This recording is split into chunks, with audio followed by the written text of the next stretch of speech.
해봅시다. 우리 아까 저번 시간에 홍보전 앞부분 잠깐 봤었죠? 앞부분 줄거리 잠깐 설명했었고 전개 부분 어느 정도 나왔는데 우리 교과서에는 홍보전에 전개 부분만 나오지만 전체적인 작품 구성 단계를 알면은 이해하기 쉽기 때문에 우리 일단은 58페이지에서 작품 구성을 한번 보고 넘어가도록 하겠습니다.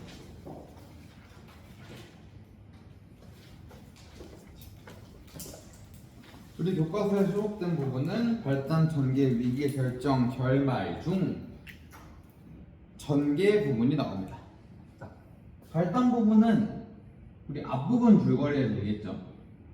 앞부분 줄거리를 보면 부모님이 돌아가신 뒤 심술궂은 형 놀보에게 주변한 홍보는 열심히 노력하지만 가난을 벗어나지 못한다라고 합니다.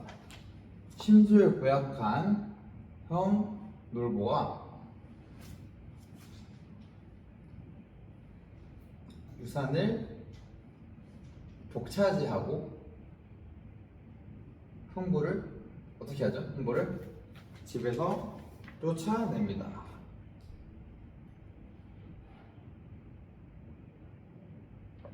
그래서 여기 보면은 흥부가 굉장히 열심히 노력을 해요. 열심히 노력을 하지만 계속해서 가난한 상태입니다. 그래서 하루는 배고파 우는 자식들을 보다 못한 흥부가 놀보에게 양식을 받으러 갔지만 배만 먹고 쫓겨나고 흥부는 관가에 곡식을 얻으러 갔다가 매품을 주면 돈을 받는다는 말을 듣고 병영을 찾아갑니다. 자, 여기서 매품이 뭐였죠 우리? 대신 매 맞아주고 돈 받는 거였어요. 그래서 우리는 전개 과정입니다. 전개 과정에서는 형 놀보 집에서 식량은 얻지 못하고 매만 맞고 오죠. 그래서 어떻게든 해결해 보려고 관아에 가니 매품을 팔면 돈을 벌 수 있다 라고 해서 매품을 팔러 갑니다. 그리고 우리가 지난 시간에 여기까지 봤죠? 매품을 팔러 가서 누가 더 불쌍한가 그랑프리 한번 했잖아요. 얘들끼리 우리 거기까지 봤죠? 봅시다. 어디 부분부터 볼 거냐면 오늘은 62페이지부터 한번 보겠습니다. 62페이지 이제 문간에 들어간 세 번째 볼게요. 문간에 들어가니 어떤 사람이겠습니까? 매품을 팔러 온 사람들이 사오인 안작권을 흥보 들어가며 인사하오. 예 마오. 거기 니라하오 나 말씀이요. 조선 제일 가난 흥보를 모르시오라고 합니다. 이 매품을 팔러 온 사람들은 다 가난한 사람들인데 이 가난한 사람들끼리 가난에 대한 경쟁이 붙은 겁니다. 자, 조선 제일 가난 흥보를 모르시오 자신의 체제를 과장했습니다. 그러니까 혼담에 나와서 장자가 뭐하러 하겠시오. 장자는 무슨 말이냐면 큰 부자라는 뜻인데 자, 일단 흥보가 본인을 뭐라고 했어? 조선 제일 가난이라고 했습니다. 조선 제일 가난이라고 했는데 또 한 명이 등장해서 이분은 솔봉랩이라는 사람이에요. 그죠? 제가 소설에 이름이 나와 있습니다. 솔봉랩이라는 인물이 얘를 보면서 장자가 왜 오음한 거예요? 장자가 왜 왔니? 그러니까 흥부가 가슴이 깜짝 놀라서 거기는 뭐하러 왔어? 물어봅니다. 나는 평안도 사방동 동팔풍천에서 사는 솔봉애비를 모르시오. 25대 가난으로 매품을 팔러 왔어요. 25대가 가난했다. 무슨 말이니까? 긴 시간 가난했다. 긴 시간 가난한 내가 매품을 팔러 왔지 왜 왔겠냐? 그러니까 또 한 놈이 또 앉습니다. 얘는 김딱지기라는 인물이래요. 나는 경상도 문경당 제일 가난으로 얘는 46대가 호적 없이 겹방살이를 했답니다. 이 겹방살이를 보면은 이 겹방살이가 무슨 말인 것 같아요? 그러니까 남의 집 살이 했다는 거예요. 여러분 드라마 응팔 봤습니까?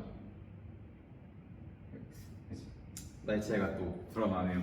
이 응팔이 10년 됐으니까 여러분 이제 응팔을 볼 수 없는 나이, 응팔이를 이제 본방학생 못할 수 있는데, 이제 응팔에 보면은 되게 부잣집이 있고, 이 부잣집이 여기 창고방 같은 걸 하나 내줘가지고 주인공 가족이 여기 살거든요. 이런 걸 우리는 겹방살이라고 합니다. 그러니까 남의 집 살이를 했다는 거예요. 남의 집 살이를. 쉽게 생각해서.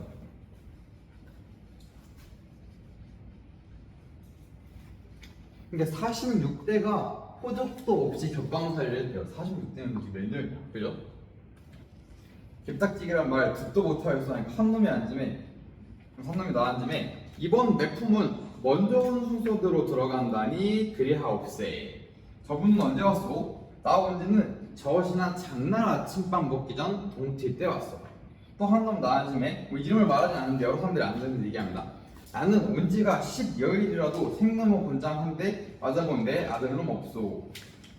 자, 이 사람들 뿐만이 아니라 엄청 많은 사람들이 모여서 이 매품을 팔러 간 거예요. 그죠?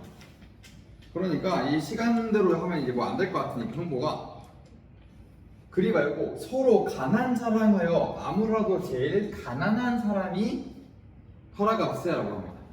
이 부분을 그 가난 자랑하여 아무래도 제일 가난한 사람이 팔아갑세 부분을 좀 강조를 해두고, 저번 시간에도 말했지만 이 부분도 그렇고 또 가난 자랑이라는 부분도 그렇고, 이게 누가 더 가난하다라고 말하는 게 어때요?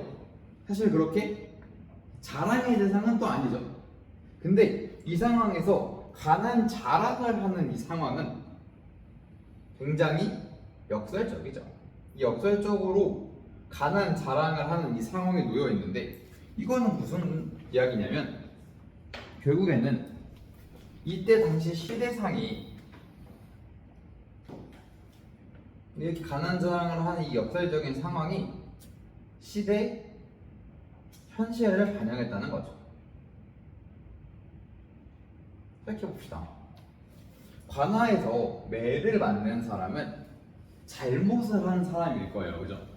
잘못한 사람이 잘못에 대한 처벌을 받지 않는 시대 현실도 좋지 않은 시대 상황이죠.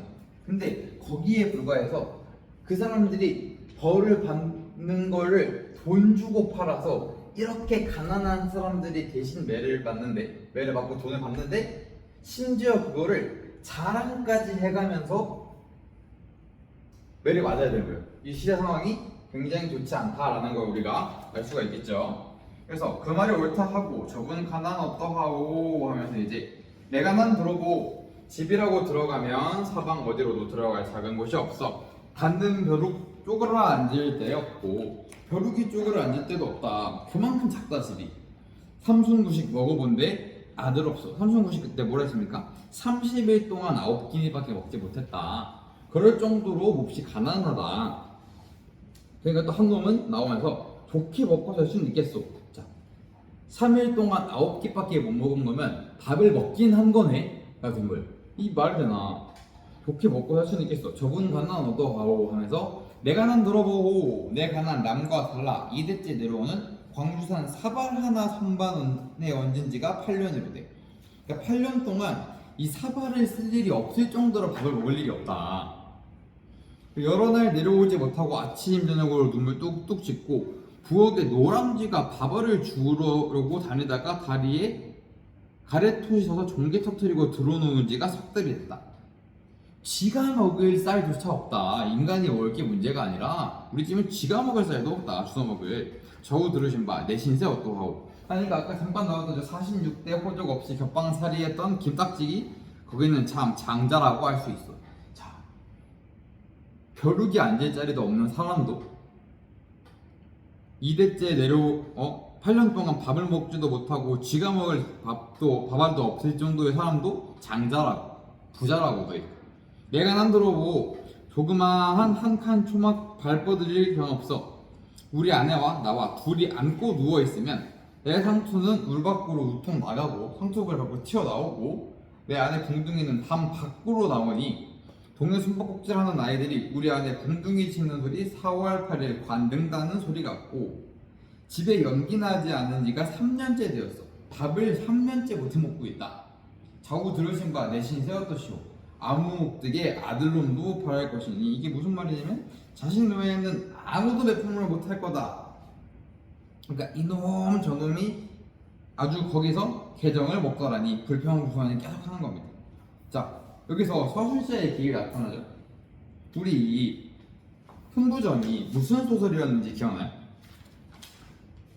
판소리 사설이었던 기억납니까? 판소리 개소설? 그죠? 저번 시간에 이야기를 하다 말았던 것 같은데, 판소리 개소설에는 형식상으로 굉장히 중요한 게 있는데 바로 서술자의 개입. 이걸 이제 다시 말해서 편집자적 문평이라고 부르는데,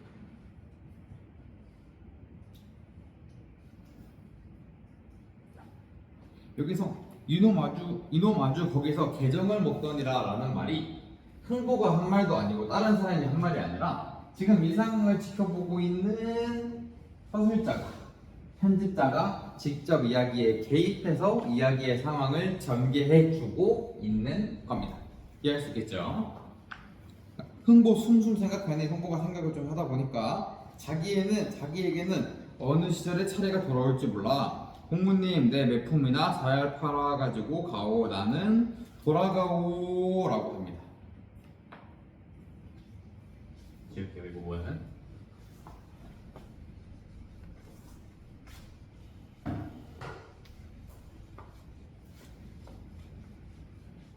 자, 그래서 이제 홍보가 매품을 팔러 갔는데 결국은 어떻게 됐습니까? 매품을 파는 것에 실패합니다. 자, 매품을 팔아오는 것에 실패했다는 게 무슨 뜻이에요? 돈을 결국엔 또 벌어오지 못했다는 겁니다.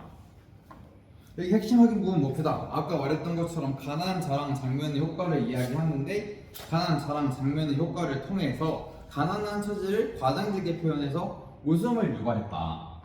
웃음을 유발했다는 것은 어떤 특징이 있다는 거다? 굉장히 해학성이 두드러진다는 겁니다. 해학성 옆에 써봅시다. 웃음을 유발한 거예요. 유발함 옆에다. 그래서 그 다음 문장 넘어가기 전에 잠깐 이야기할 게 있는데, 우리 판소리 교사에서도 해학과 풍자가 느껴진다라는 이야기를 했었는데, 자, 해학과 풍자를 생각보다 헷갈리는 개념으로 알고 있는 친구들이 몇 명 있어가지고 다른 수업에 얘기를 해줄게요. 해학과 풍자의 공통점은 뭐죠? 공통점은 웃음이 있다는 겁니다. 그죠? 둘의 공통점은 웃음입니다. 웃음. 근데 차이점이 있는데, 해학은 이 웃음을 통해서 이 해학의 대상이 조금, 해학 웃음이 조금 연민의 감정이나 긍정적인 감정을 유발해요. 자, 봅시다. 이 매품을 팔러 가서 각자의 막 가난을 자랑하는 걸 보고 우리가 그 사람들을 보고 웃습니다. 좀 우습잖아요. 근데 그때 웃고 나서 이 사람들을 비판하고 싶어져요? 아니면 조금 불쌍해요? 불쌍하죠, 조금. 뭐 이 사람들 부정적으로 보인다기보다는 좀 불쌍한 경우가 많습니다. 해학은 그래서 웃음을 통해서 조금 연민의 감정, 그리고 좀 상대적으로 좀 진짜 순수한 웃김을 유발하기도 하고요. 그러니까 결론적으로 좀 긍정적인 감정을 좀 나타내는데, 풍자는 어떤 거냐면 기본적인 개념이 웃음을 통해서 상대를 비판하는 것까지가 완성이거든요. 단순히 웃으면서 멈추는 게 아니라 이 웃음을 통해서 이 풍자의 대상을 비판해야 됩니다. 그러면 어떤 감정이 유발될까요? 굉장히 부정적인 감정을 유발시키는 겁니다. 해학과 풍자의 대상에게는 공통적으로 웃음을 유발한다는 특징이 있지만, 각 대상은, 해학의 대상은 이러한 웃음을 통해서 연민 또는 웃김, 긍정적인 감정을 표출해내는 반면에, 풍자의 대상은 이 웃음을 통해서 비판을 하고 웃긴 모습을 통해서 부정적인 특징이 드러나죠. 여기서는 대표적으로는 그러니까 이 소설의 대표적인 걸 이제 춘향전의 변사또 그리고 이제 우리 교과서 내용에 나오지 않지만 흥보전에 놀보가 당할 때도 풍자를 통해서 부정적 감정을 드러냅니다. 그러니까 뭔가 통쾌하다라는 느낌일 수도 있지만 어쨌든 이 대상을 부정적으로 만들어버린다는 거예요. 그러니까 우리가 느끼는 감정이기도 하지만 대상에 대한 평가이기도 합니다. 이게 이해하시겠죠? 이런 좀 차이점이 있다 라는 거 조금 알아두면 좋을 것 같습니다. 다른 반에서 이 개념을 조금 헷갈려 하는 것 같은데 적어도 될까요? 적겠습니다.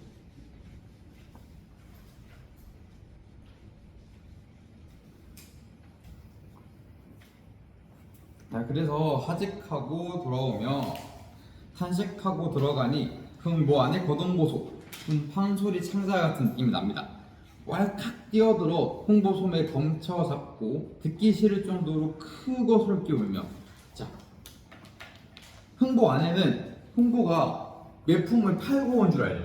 그냥 팔고 온다고 했으니까. 그러니까 이제 맞은 줄 알고 우는 거야 이제. 하늘이 세상 사람들을 세상에 나게 할 때 반드시 자기 할 일을 주었으니 생기는 대로 먹고 살지 남 대신 맞을까 애고애고 소름이야. 그러니까 흥보가 매품을 팔고 온 줄 알고 우는 거예요. 매품을 팔고 온 줄 알고 이렇게 설게 우니 흥보이 듣는 말이 애기 엄마 울지 마소 애기 엄마 울지 마소. 자, 반복 보입니까? 왜 반복이 이렇게 두드러지게 드러날까? 판소리계 소설이기 때문에 이런 반복의 요소를 통해서 음악적인 요소, 우디를 느껴지는 요소가 조금 있다 이런 거 표시해주세요. 판소리계 소설의 특징 중 하나입니다. 울지 마소. 영문에 들어가니 세상에 가난한 놈은 거기 다 모두 모여있어. 내 가난에 거기다 비교하니 장자라 일컬을 수 있어. 매품도 못 받고 돌아왔네 라고 하니까 흥보 안에 이 말 듣고 얼씨구나 즐겁도다. 우리 남군 병영 내려갔다가 매 안이 맞고 돌아오니 이런 영화 또 있을까? 자, 봅시다. 흥보는 돈을 못 벌고 왔어요. 근데 이러한 상황에 대해서 흥보 안에는 어떻게 생각합니까? 굉장히 긍정적으로 생각하죠? 무슨 말이냐? 흥보 안에는 돈보다 흥보를 더 중요시 여기는 가치를 보여줍니다. 흥보 안에의 가치관을 보여주는 거예요. 흥보 안에는 흥보가 이게 돈을 못 벌어도 괜찮아요. 돈을 못 벌어도 괜찮으니까 이 흥보의 안위, 흥보의 건강이 보다 더 가치 있다라고 이야기하는 겁니다. 그래서 배고픔을 생각하여 음식 노래 불러보자. 자, 갑자기 노래를 부르는 부분, 이 부분 역시도 같이 한번 묶어봅시다. 배고픔을 생각하여부터 든든 커더니 마지막 부분까지 묶어서 어떻게 적어주면 좋냐라고 하면은 이건 역시 판소리계 소설의 특징인 겁니다. 그죠?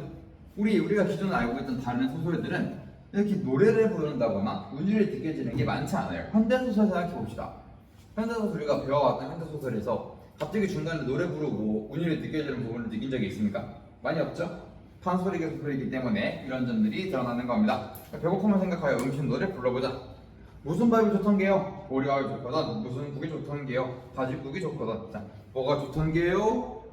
뭐가 좋다. 반복 느껴집니까? 운율 느껴집니까? 이것도 멋진 요소가 드러난다는 겁니다. 음식을 맛있게 하여 먹으려면 게장국에 늙은 호박 따놓고 숭늉에는 고춧가루를 많이 치고 들기름을 많이 쳐 사곰은 괴곰이 먹을만 하고 먹을만한 겁니다. 이만큼 시장할 때는 들깨 깻목 두어 둘레쯤 먹고 찬물 뒷사발쯤 먹었으면 든든하던. 이 음식에 대한 이야기를 하면서 이렇게 먹었으면 좀 든든하겠다 이런 말을 하는데 할제 흥보 안에 우는 말이 우정 가장 애적자식 배 벌리고 옷 입히는 내 소름. 그러니까 우리 애들한테 먹을 거 제대로 못 먹이고 입을 거 제대로 못 먹히니까 이게 서러워서 또 우는 겁니다. 자, 이런 거 봤을 때 흥보 안에는 가치가 어떻습니까? 아까 남편의 아이도 걱정했고 자기가 못 먹고 못 입는 것보다 자기 자식들이 못 입고 못 먹는 걱정하는 굉장히 따뜻한 사람이고 애정이 깊은 사람인 걸 알 수 있습니다. 내 소름 운홍컨대 피눈물이 반죽되면 아황여영 소름이요. 이 보면 이 눈물이 이 눈물 때문에 반죽이 다 대나무들이 다 반죽이 됐다는 뜻일 정도로 이제 비극적인 인물을 말하는 겁니다. 자, 여기서 이제 비극적인 인물들을 계속 반복해서 말합니다. 홍보가를 지어내던 왕소군의 소름이요. 여기 밑에 교과서 어휘 있는데 교과서 어휘 내용을 알면 좋지만 크게 묶어서 어떤 인물들이다? 비극적이거나 원통한 일을 당한 사람들이다 라는 내용으로 알고 있으면 좋습니다. 장신 중에 꽃이 피니 반첩여의 소름이요. 옥으로 장식한 장막 속에 죽으니 우미인의 소름이요. 목을 잘라 절사하니 절개를 지켜 죽으니 하시 열려 소름이요. 만경창파 너른 물을 말말이 대인들 끝없는 일냐처럼 어디다 화세어 넓고. 이것도 또 음악적인 느낌이 드러나죠. 반복을 계속해서 해냅니다. 이건 역시 파라소리가 조사의 특징이라고 할 수 있겠죠. 흥보 역시 슬퍼 샘솟같이 솟아나는 눈물 가랑비같이 흔들린다면 헛뿌리며 어떻다는 거야? 눈물을 많이 흘렸다는 거를 비유하고 과장한 겁니다. 목이 막혀 기절하더니 다시 살아나서 들을 듯 말 듯한 말로 겨우내어 기운 없이 가는 목소리 처량하게 슬퍼 울어 만류하여 이르는 말이 마음만 옳게 먹고 의롭지 않은 일 아니하면 장래한 때 볼 것이니 서러워하지 말고 살아나세. 자, 우리는 뒷부분의 내용을 알죠. 마음을 옳게 먹고 의롭지 않은 일을 아니하면 나중에 복을 받게 될 거다라는 얘기인데 나중에 흥보는 돌려받죠? 제비에게 복을 돌려받습니다. 그래서 살아나서 굽고 앉아 산책할 때 청사는 높이 솟아 있고 온갖 꽃은 화려하고 찬란하게 피어 있는데 자 봅시다. 흥보집은 지금 상황이 어때요? 비참하죠? 가난하죠? 슬퍼요. 근데 그거랑 대조되게 자연물은 어때요? 청사는 높아요. 그리고 꽃은 또 화려해요. 이거를 대조시킴으로써 어떤 느낌이 딱 납니까? 이 흥보의 감정이 조금 더 강조될 수 있다. 그죠? 대조함으로써 조금 더 비참하게 보여준다. 적동두경계 꼬리는 때를 찾아 슬피우니 리안이 슬퍼하리. 여기도 서술자에게의 편집자 점검형이 드러납니다. 이 부분 확인하면서 여기서는 전개 부분에서 끝이 납니다. 우리 교과서에서는 이 부분까지만 계획이 되는데 이제 우리는 이 부분까지 말고 다른 부분도 더 추가적으로 알아봅시다. 매풍 파는 것에 실패한 흥보였습니다. 전개가 과정이 여기까지였어요. 우리 교과서에 있는 전개 과정까지 나옵니다. 그리고 이제 위기가 찾아와야죠. 위기 부분에서 이제 우리가 아는 내용이 나옵니다. 흥보집에 누가 오죠? 제비가 오죠. 흥보가 제비를 고쳐주니까 제비가 박을 가져다 줬어요. 오, 제비가 박을 가져다 줬네. 이 박에서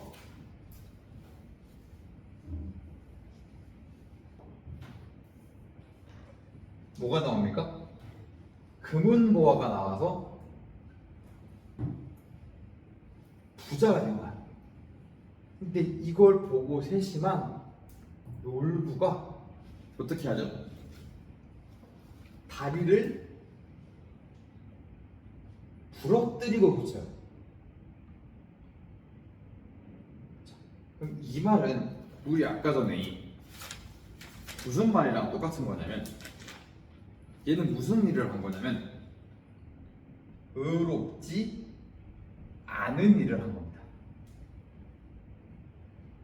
흥보가 제비를 고쳐주고 박을 얻은 건 의로운 일을 하니 복이 온 거고, 놀부는 다리를 부러뜨린 다음에 고쳐줘서 의롭지 않은 일을 하니까 받은 박에서 막 별게 다 튀어나옵니다. 막 도깨비, 막 몹쓸 것들이 막 튀어나와가지고 참교육을 딱 당하는 거야. 그러자 이제 결말에서는 우리 한국의 소설은 어떻습니까? 결말은 늘 해피엔딩이죠? 그리고 이 흥보는 되게 착한 사람이잖아요, 그지? 그럼 이 막 몹쓸것이 나와서 막 놀부를 참교육했어. 그걸 보고 흥보가 통쾌해야 합니까? 아니죠. 흥보는 이러한 놀부를 돕습니다. 도움을 주고 형제가 무해를 회복해서 개과천선한 놀부와 행복하게 살았답니다. 라는 내용으로 끝이 납니다. 이 전반적인 내용이고요. 쭉 넘어가서 우리 66페이지 작품 다시 보기 있는데 이 부분 잠깐 시간 줄 테니 빈칸 한번 쳐봅시다.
자, 한번 봅시다.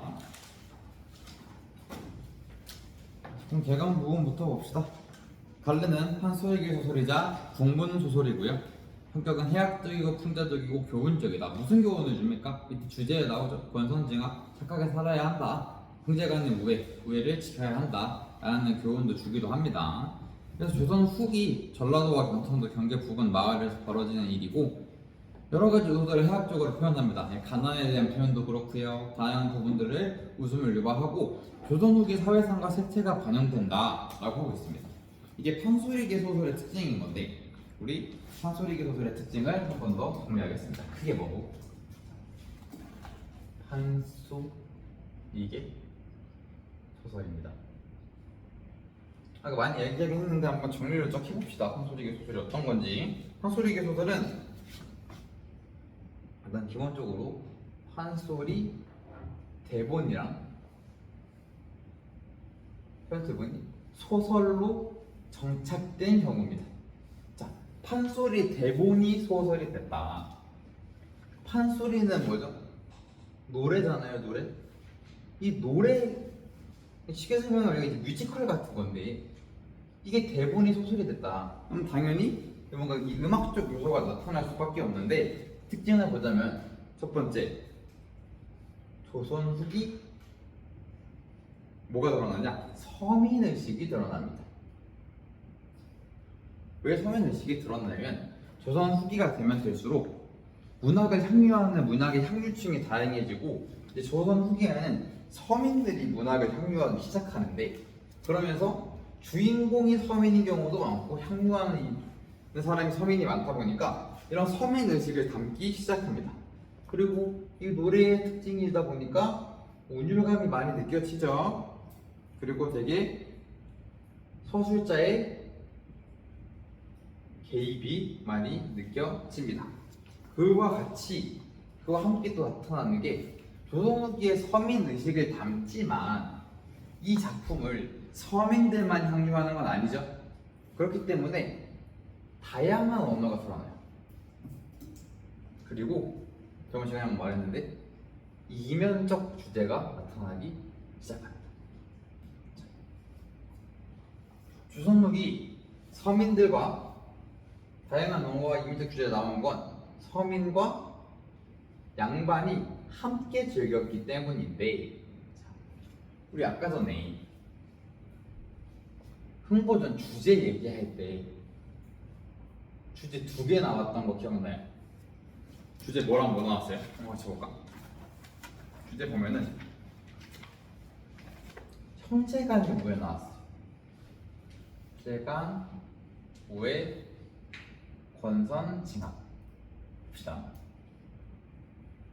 조선시대 이 양반들은 후기로 가면 갈수록 그 성리학적 가치를 엄청 중요시 여기기 시작하거든요. 그러니까 이 성리학적 가치관을 중요시 여기는 양반들에게 이 형제간의 우애, 임금에 대한 충성, 여성의 지도절개는 너무너무 중요한 거였던 거야. 그러니까 흥보전은 표면적으로는 이런 형제간의 우애, 그리고 착한 사람이 복을 받는다, 성리학적인 요소를 많이 지켜나가고 있는 흥보가 복을 받는다, 그리고 노부는 성리학에서 말하는 바른 삶을 살지 않았기 때문에 징벌을 받는다라는 게 표면적인 주제인 거야. 표면적인 주제인데, 이거 두 번째 주제가 뭐라 나옵니까? 빈부의 갈등.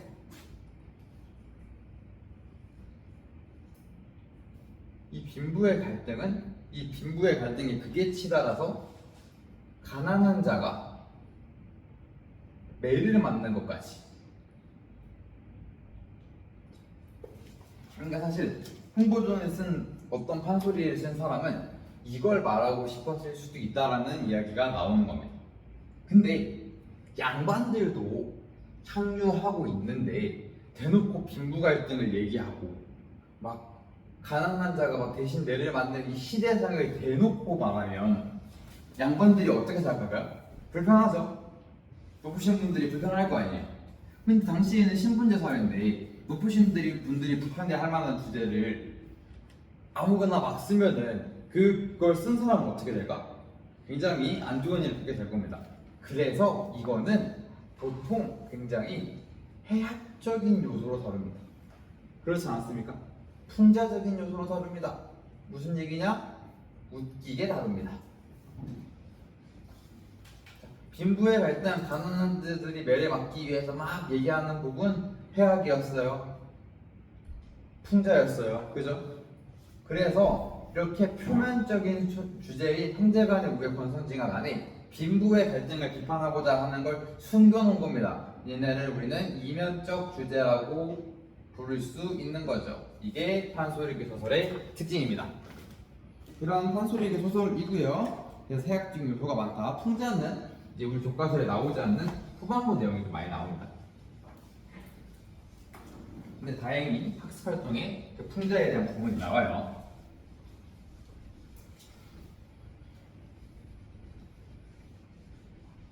봅시다.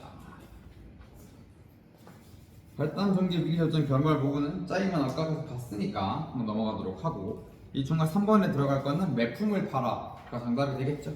당대 사회상 봅시다. 매품팔이라는 게 있을 정도로, 남의 매를 대신 맞아줘서 삭을 받는 일이 있을 정도로 흥보를 포함해서 많은 사람이 됩니다. 막 기억나죠? 막 며칠 전에 막 온 사람도 있고, 막 누구는 뭐 얼마나 가난하고 막 이런 얘기를 하는데, 그렇게 매품을 팔아서 생계를 이어갈 정도로 극심한 가난을 겪는 사람들이 너무 많다. 심지어 죄를 지은 사람들이 돈으로 죗값을 대신할 사람을 사버린다.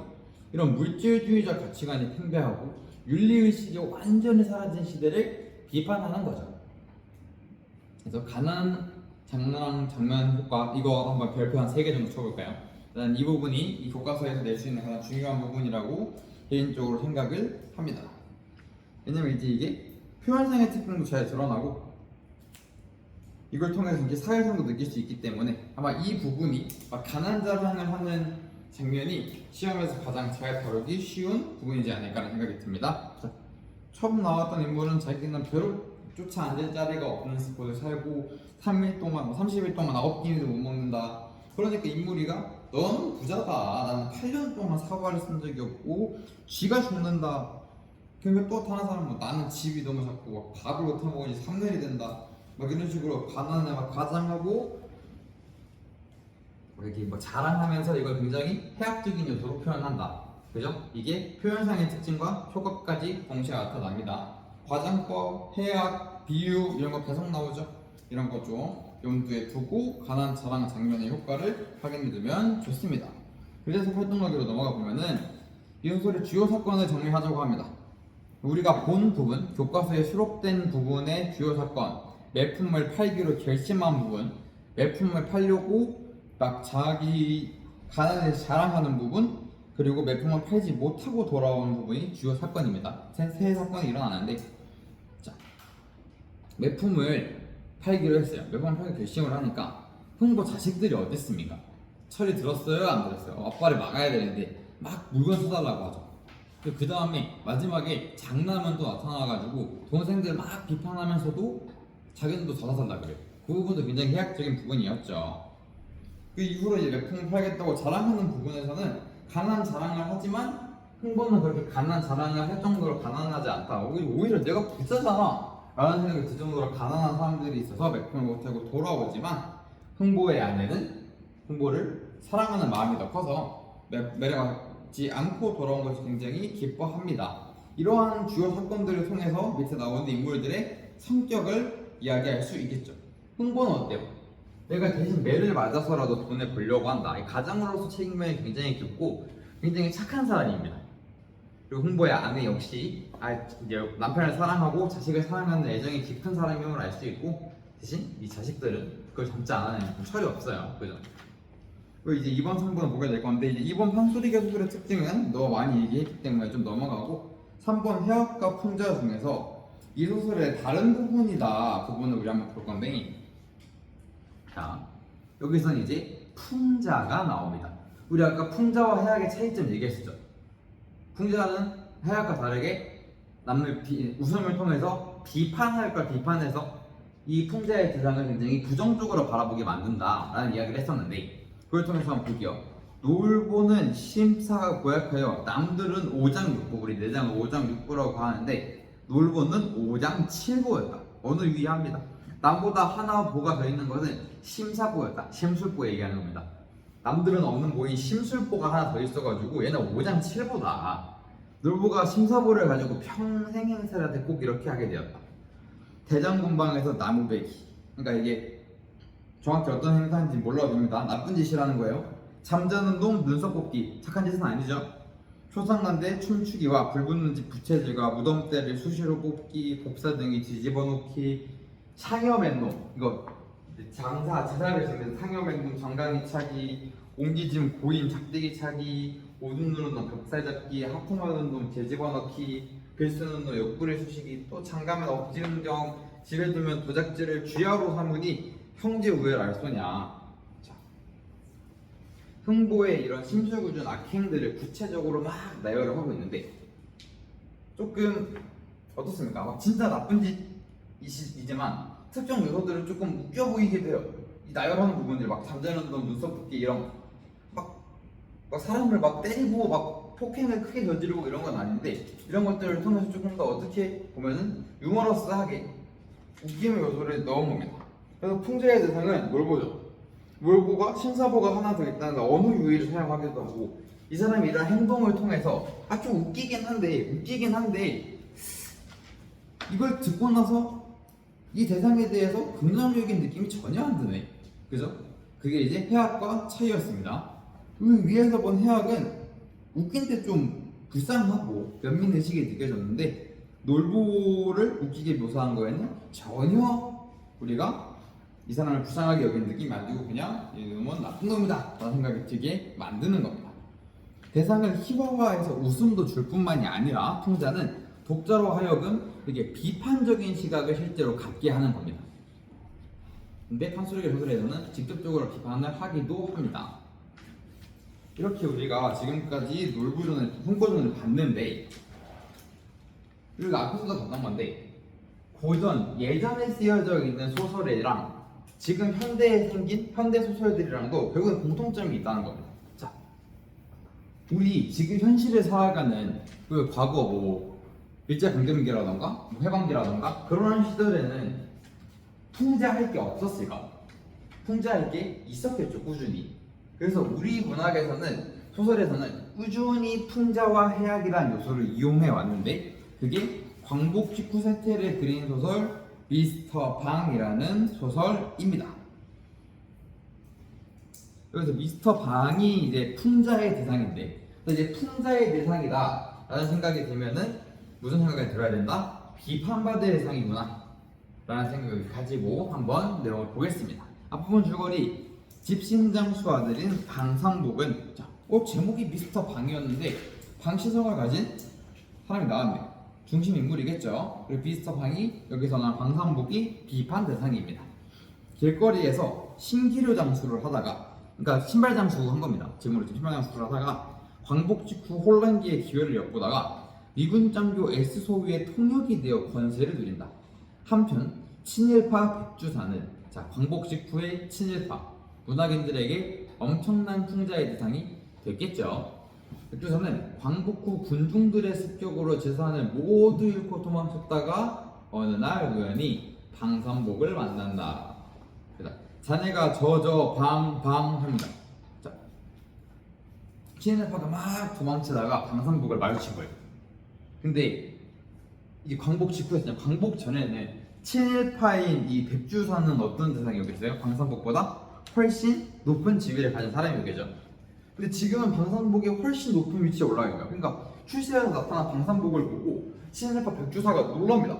그러니까 네, 산복입니다. 아, 근데 자네가, 그러니까 전성기가 됐습니다 라고 얘기합니다. 그러고는 내 집으로 갑시다 하고 잡아 끄는 대로 끌려왔어. 그러니까 이 친일파는 쫓길 당하다가 자기가 옛날에는 취급도 안 했을 이 방산복한테 끌려서 온 거야. 이거 표하며 집하며 식모에 친모에 계집 하인까지 부리며 사는 것 하며 신수가 훤히 트이고 이상이 그렇다는 의미입니다. 그래가지고 말도 제법 의젓하여진 것 같으며 소위 진짜로 정말 그야말로 개천에서 용이 났다고 하는 겁니다. 그러니까 백주사가 너무 달라진 미스터 방을 보고 놀라는 겁니다. 옛날의 영화가 꿈이 되고 일장춘몽 일주에 몰락하여 가뜩이나 초상집 개처럼 초라한 자기, 이거 누굽니까? 옛날 영화가 꿈이 되고 초상집 개처럼 초라함까지 묻고 그 자기를 꾸민 거잖아요. 이 자기는 누굽니까? 친일파 백주사죠. 친일파 백주사가 자기 스스로를 이렇게 표현하는 겁니다. 또 한 번 어깨에 움츠러들면 느끼지 않지 못하였다, 느껴버렸다는 겁니다. 미스터 방 앞에서도 굉장히 자기가 초라해진다는 것이. 그런데다 이 녀석이 언제적 저러고 아주 무례하게 굴어 심히 불쾌하였고, 그래서 앵간히 자리를 털고 일어서 생각이 몇 번이나 나지 않은 것도 아니었다. 그러나 참았다. 봐봐요. 왜 참았을까? 지금 나가봐야 어차피 또 군중들은 쫓겨야 되거든. 보안이 큰 세도를 부리는 것이 분명하였다. 잘만 하면 그 힘을 빌려 분풀이와 빼앗긴 재물을 도로 찾을 여망이 있을 듯 싶었다. 자, 지금 미스터 방이 되게 권세 있고 돈이 많아 보이네, 백주사 입장에서는. 근데 백주사는 친일파여가지고 이 군중들에게 막 쫓겨나가서 막 재물도 빼앗기고 막 분풀이도 당했거든. 그래서 굉장히 지금 이 나에 대한 대접이 불쾌하지만 미스터 방을 이용하려고 꾹 참은 거야. 그래서 코핏들이 산복이 말고 그보다 더한 놈한테라 머리 숙이는 것도 상관할 바가 아니었다는 겁니다. 백주사는 그냥 자기가 원래 가지고 있던 이 명예와 돈을 되찾으려면 뭐 코핏들이 산복이고 뭐 누구 상관없이 나를 도와줄 수만 있으면 고개 숙일 수 있다는 겁니다. 여기 중략 부분은 뭐 이제 그런 대화가 나오다가 이제 미스터 방이 염려마시고 갑니다. 번뜩 시원한 대답이었다.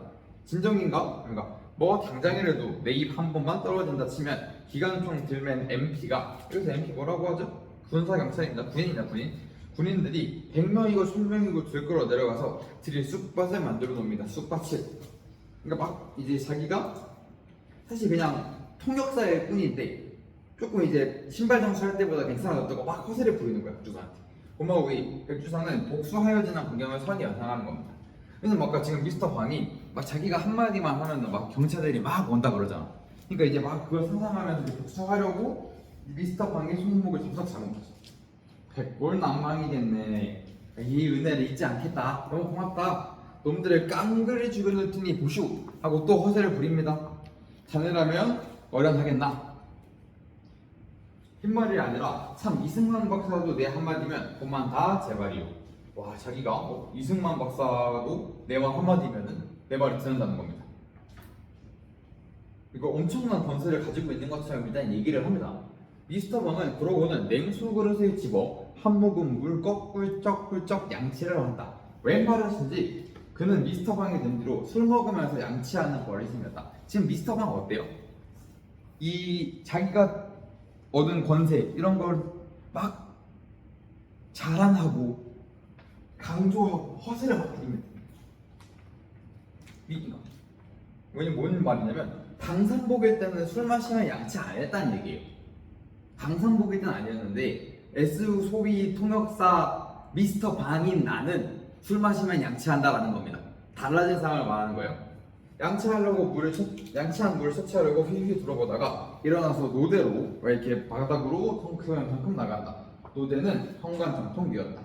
미스터 방이 그 걸쭉한 양식물을 노대 아래로 쫙 뱉는 순간, 그러니까 이게 2층 난간에서 이렇게 쭉 뱉은 거예요. 네, 양식물을. 그 순간 공교롭게도 마침 그를 찾으러 온 S 소위가 현관으로 일단 들어서려다 말고 뒤로 서너 걸음 돌로 물러나 헬로 부르면서 웃는 얼굴을 쳐드는 순간 그만 일치가 되었다. 이게 무슨 말입니까? 아까 양식물을 탁 뱉었다 했죠.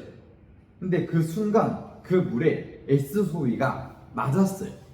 자, 봅시다. 사실 S 소위가 나타나기 전까지 미스터 방상복이라는 인물은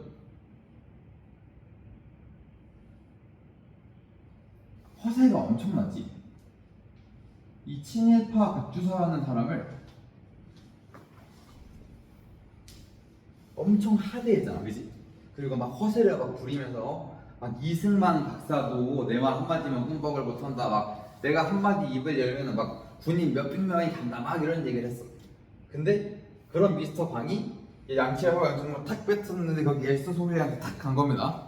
봅시다. 에구머니 하고 놀라 절갑하였으나 이미 뱉어진 양침물은 쾌쾌한 냄새와 더불어 백절포포로 내려서 많이 나와서 웃으면서 쳐드는 S 소위의 얼굴 정통에 철 친 겁니다. 그리고 데블, 이 기급할 자식이라고 S 소위는 주먹질을 하면서 고함을 질렀고 그 주먹이 쳐든 채 그대로 있다가 일변 허둥지둥 버선발로 뛰쳐나와 손발에 싹싹 끼는 미스터 방 놈턱을 날립니다. S 소위가 나타났어요. 미스터 방은 S 소위한테서는 한마디도 못합니다. 쩔쩔매요. 백주사 앞에서는 어땠어? 백주사 앞에서는 막 허세 부리고 막 난리를 부렸는데 S 소위한테 꼼짝도 못하고 막 굽신거리면서 막 손바닥을 싹싹싹싹 비는데도 S 소위가 어떻게 합니까? 철컷 어퍼컷으로 한 대를 날립니다. 미스터 방이 S 소위에게 벌어질 걸 보여주죠. 자, 봅시다. 그럼 여기서 풍자의 대상은 누굽니까? 가장 대표적인 풍자의 대상은 우리가 이거 읽은 부분에서 볼 수 있는 건 미스터 방이죠. 미스터 방은 온갖 허세를 부리다가 S 소위에게 쩔쩔매는 모습을 통해서 이 별거 없구만. 근데 쩔쩔매는 모습이 웃기잖아. 이 사진만 봐도 사람이 얼마나 웃깁니까? 양식물 뱉은 거 맞아버려가지고 거기다 막 쩔쩔매도 못하고 있다가 막 비는데도 맞잖아요, 가만히. 그런 걸 통해서 이 풍자의 대상이라는 걸 보여주는 겁니다. 그러니까 이런 풍자의 전통이 과거 우리 판소리 교실에서 느껴졌던 더 옛날부터 느껴졌던 풍자라는 해악이라는 부분이 현대 소설에서도 이렇게 드러난다라는 얘기입니다. 이해할 수 있겠습니까? 미스터 방은 보잘것없다가 폭격 한 번 됐다고 권세를 부리지만 사실 아무것도 아니었다는 거죠. 그러니까 당시 시대상을 이 미스터 방이라는 소설을 통해서 비판한 겁니다. 친일파도 비판하고, 그 위기 상황 속에서 착한 짓 안 하고 혼란기에 솔랑 다른 나라에 붙어버려가지고 이들을 본 사람들 모두를 통제하고 비판하기 위해서 최만식이라는 소설을 쓴 겁니다. 뭐 지금은 내가 이제 미스터 방만 굉장히 나쁘게 묘사했지만 다음 페이지 넘기면 무슨 얘기가 나오냐면 백주사의 문쯤도 나옵니다. 백주사는 본인의 친일 행위를 반성할 생각이 없죠. 뭐 하고 싶다고 했어요? 재산 찾아야 된다고, 명예 찾아야 된다고. 그러니까 미스터 방한테 고개 숙인다. 그거 막 굽신굽신 거립니다. 방산복한테. 과거 앞부분 줄거리 보면 방산복은 정말 무시당했던 사람이거든요. 백주사한테. 그런 부분을 보니까 이 사람은 역사의식이 없는 사람이다. 이 사람도 비판 대상입니다. 그리고 우리가 상상을 해보자는 거죠. 방산복한테 쩔쩔매는 막 굽신굽신거리면서 막 손목을 잡고 막 백골낭망이라고 하는 백주사의 모습 역시 풍자의 대상이 된 겁니다. 이 소설에서 웃음을 유발하는 장면을 찾고 웃음을 유발하는 까닭을 말해보자. 웃음을 유발하는 장면 대표적인 장면은 이제 방산복이 에스 소위 얼굴에 실수로 양침물을 뱉은 거, 그리고 에스 소위에게 턱을 가격당하는 장면이 웃음을 유발하는 부분이죠. 그 부분을 통해서 이 웃음을 유발하고 이제 에스 소위에게 잘못을 비는 모습이 우스꽝스럽잖아. 그걸 통해서 이제 우리가 통쾌함을 느끼는 거지. 그래서 우리 소설에서는, 우리 문학에서는 부정적인 인물을 우스꽝스럽게 그리고 비꼬면서 비판하는 풍자의 전통이 지금까지도 계속 이어져 가고 있다라는 겁니다. 이해할 수 있겠습니까? 여기 다음 부분도 책을 선정하여 읽어보자는, 뭐 지금 우리가 책을 선정하여 읽을 수 없으니 쭉쭉 넘어가고 정리하기 부분도 같이 얘기했던 겁니다. 그래서 소설은 쭉 보면 됩니다, 여러분. 그리고 혹시 학교에서 홍보전이랑 엮어가지고 뭐 춘향전이라던가 본봉 엮어서 혹시 문제를 내시면, 내가 수업을 하시면 나한테 얘기해주세요. 그 부분도 수업 진행하겠습니다. 뭐 예를 들어서 지금 우리가 본 홍보전도 아직 진도 시작도 안 했다는 거죠. 학교에서 홍보전 아직 안 들어갔죠. 들어가는데 뭐 선생님 전문으로 수업할 수도 있으니까 그런 변경사항이 있으면 선생님한테 이야기를 좀 해주세요. 쭉 넘어가서 우리는 1단원을 끝을 낸 겁니다.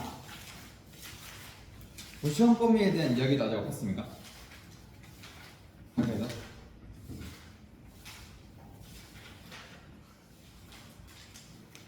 그래서 예를 들자면 이제 소도는 평가까지는 꼭 풀고요. 80페이지까지는. 물론 시험 전까지 다 풀어야 됩니다. 단어하고 이런 건 좀 넘어가고, 어휘평가도 하면 좋은데 어휘평가보다는 92페이지부터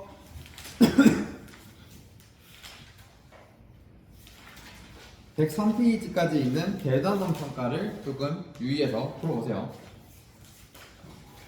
다음 시간에 우리는 어디를 볼 거냐? 대단원 평가 부분을 같이 보면서 1단원 총복습을 진행할 겁니다. 알겠습니까? 그리고 우리는 오늘 1단원을 생각보다 빨리 끝낸 관계로 2단원을 조금 봅시다. 2단원을 다 볼 건 아니고요. 2단원은 앞부분에 이제 들어가는 부분을 볼 겁니다. 자, 지금 내가 화장실 가고 싶다, 물 마시고 싶다. 지금 빠르게 다녀오십시오. 한번 끊어갈 거니까.